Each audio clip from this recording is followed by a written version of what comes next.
Viewers আসসালামু আলাইকুম। গুপ্তবিদ্যা সন্ধান ইউটিউব চ্যানেলে সবাইকে সুস্বাগতম। আজকে আপনাদের মাঝে সাধনা নিয়ে উপস্থিত হলাম। এটা হলো মাদার সাধনা। মাদার সাধনা।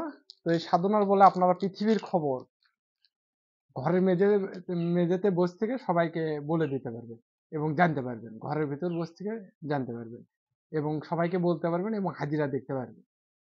কে কি খায় আসলো, কে কত টাকা নিয়ে আসলো, কে কি কাজের জন্য আসছে, তো সমস্ত কিছু আপনারা বলতে পারবেন।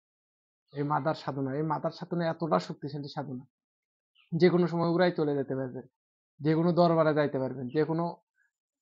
তো আপনাদেরকে একটা গোপন কথা বলি, মাজারের কিন্তু গোপন একটা আস্থানা আছে।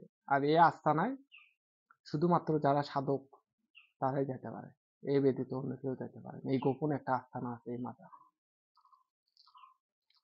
যেখানে পীর আউলিয়াদের সাথে দেখা সাক্ষাৎ হয়। এই মাজারের একটা গোপন রহস্য আপনাদেরকে আজকে আমি বলে দিই। তো মাদার সাধনা, এটা শ্মশান ঘাটিতে এই সাধনাটা করতে হয়। তো আপনাদেরকে সাধনা দিচ্ছি তার কারণ ইউটিউব চ্যানেল আমার খোলার একটা বয়স হয়ে গেছে। তো শিষ্যদেরকে শক্তিশালী বানাতে হয়, এই জন্য আমি আপনাদেরকে দিচ্ছি। আপনাদের সাহস হতে হবে, প্রখর সাহস। সাধনা ক্ষেত্রে প্রখর সাধক হতে হবে, তবে দুনিয়ার পক্ষে নাম যশ খ্যাতি টাকা পয়সা সবকিছু ইনকাম করতে হয়। ভয়েতে মানুষ আপনার কাছে আসবে না, ভয়েতে। এই সাধনাগুলো এতটা প্রখর তো এই যে শ্মশান ঘাটিতে যাবেন, শ্মশান ঘাটিতে যাওয়ার পরে লাল একটা লাল কাপড় আছে, এই লাল কাপড় শরীরে এরকম পেঁচাই নিবে। পেঁচাই নেওয়ার পর আগরবাতি লাগিয়ে দিবেন 7টার মতন, মোমবাতি লাগিয়ে দিবেন মোমবাতি 3টার মতন, যেন আলোটা একটু ইয়ে হয়। 7টা লাগিয়ে দিতে পারবেন আপনার সুবিধা ক্ষেত্রে। মোমবাতি 7টা, আগরবাতি 3টা। আগরবাতি 7টা লাগিয়ে দিলেন, একটু গোলাপ জল ছিটাই দিলেন, দেওয়ার পরে লাল কাপড় উপরে বসবেন। বসার পর লাল বস্তু পরিধান করবেন, কড়া দমে শরীর বন্ধ করবেন। কড়া দমে শরীর বন্ধ করে, কড়া দমে যেমন আমার একটা ইয়ে আছে, শরীর বন্ধ করা মন্ত্র, শরীর থেকে নূরের আলো বের হবে, শরীর থেকে নূরের আলো বের হবে। এটা হলো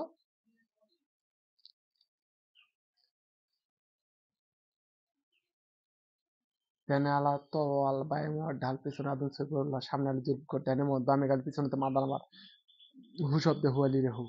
এটা হচ্ছে আলীর হাইয়ুরি হাট। শরীর থেকে নূরের আলো বের হবে। মানে রাতের বেলা যখন চলাফেরা করবেন তখন ওই শরীর বন্ধ করার এই মন্ত্রটা পাঠ করলে আপনার শরীর থেকে নূরের আলো বের হবে, আপনি রাস্তা পথ দেখতে পারবেন। এটা এই মন্ত্রটা পাঠ করবেন 7বার। পাঠ করে শরীরে 7টি ফুঁক দিবেন, 7টি তালি দিবেন। আয়াতুল কুরসি পাঠ করবেন 7বার। 7বার পাঠ করে 7টি ফুঁক দিবেন, 7টি তালি দিবেন। তো শরীর বন হয়ে গেল আপনার। আপনার আর কোনো টেনশন নেই, নির্ভয় নির্ভীক। তো তারপর সাধনায় আপনার দুধ লাগবে। দুধ বেশি না, অল্পটুকু, যেমন আপনার পোয়াখানি। পোয়া বুঝেন 250 গ্রাম, 250 গ্রামকে বলা হয় 1 পোয়া। কলা 3টা, কলা 3টা অথবা 7টা দিতে পারেন, সমস্যা নেই। কলা, দুধ, তারপর আপনার ফুল। এই ফুলটা আপনি যে কোনো ফুল, আপনারা 3 প্রকার ফুল দিয়ে দিবেন, আর একটু মিষ্টি রেখে দিলেন। এই তো হয়ে গেল আপনার 1 2 3 4 5 6। তো মিষ্টি 2 প্রকার মিষ্টি দিলেন, দুধ, কলা, 2 প্রকার মিষ্টি আর 3 প্রকার ফুল।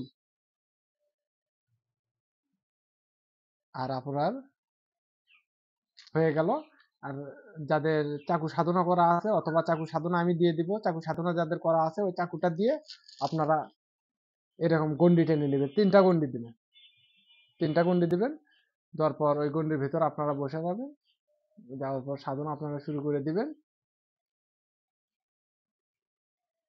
তো 3টা গন্ডি দিবেন। প্রথম একটা গন্ডি দিবেন, তার কিছু দূর ফাঁকা রেখে আরেকটা গন্ডি দিবেন, তার কিছু দূর ফাঁকা রেখে উল্টা টানিয়ে একটা গন্ডি দিবেন। মানে এই যে এইটা একটা, আবার একটা, কিন্তু তৃতীয়টা এই এই এই এই দিক দিয়ে আসে, এখানে চলে আসবে এই তৃতীয়টা, তৃতীয় যে গন্ডিটা। আর চাকুটা ওইখানে পুঁতে রাখবেন।